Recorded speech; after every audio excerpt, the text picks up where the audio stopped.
Sinira ngayong hapon ng Department of Trade and Industry o DTI Bicol ang mga substandard products na nakumpiska ng ahensya mula sa mga tindahan sa rehiyon nitong nagdaang 2024. Ayon kay Ruben Sumbon, mahigit 700 pesos na mga substandard na produkto ang kanilang sinira sa harap mismo ng kanilang tanggapan. Aniya, ang mga sinirang produkto ay hindi pumasa sa product standard test ng kanilang ahensya. Importante rin umano na suriin ng mga establishmento ang kanilang mga binibiling produkto upang masiguro ang kaligtasan ng mga mamimili. Ang mga produkto ay dapat rin daw na may Import Commodity Clearance o ICC at Philippine Standard o PS Mark.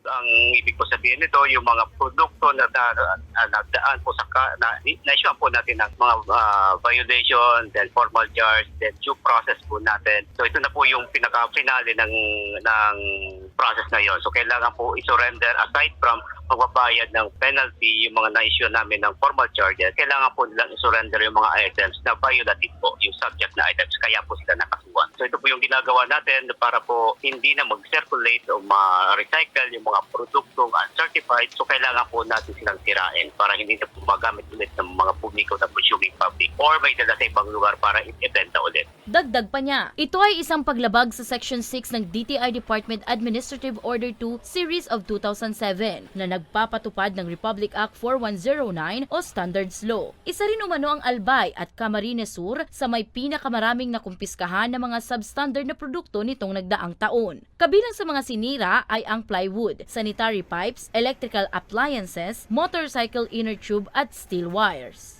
Ang aming pakiusap na lang po na sana maging eye-opener sa atin, lalong-lalo sa mga consumers, na maging papagwatsyag po tayo sa pagbili, sa pagsuri ng mga produktong ating ginagamit sa pang-araw-araw. Lalong-lalo na itong mga construction materials na ginagamit natin. So tingnan lang po natin yung label, yung PS Mark or ICC stickers nandun.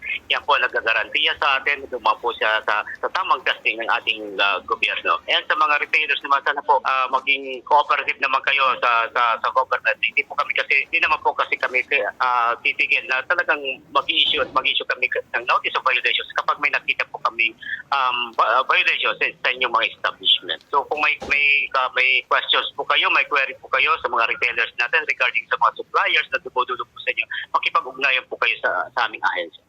Samantala, ang aktibidad ay bahagi ng World Consumer Rights Day na ipinagdiriwang tuwing March 15 bawat taon na may temang A Just Transition to Sustainable Lifestyles.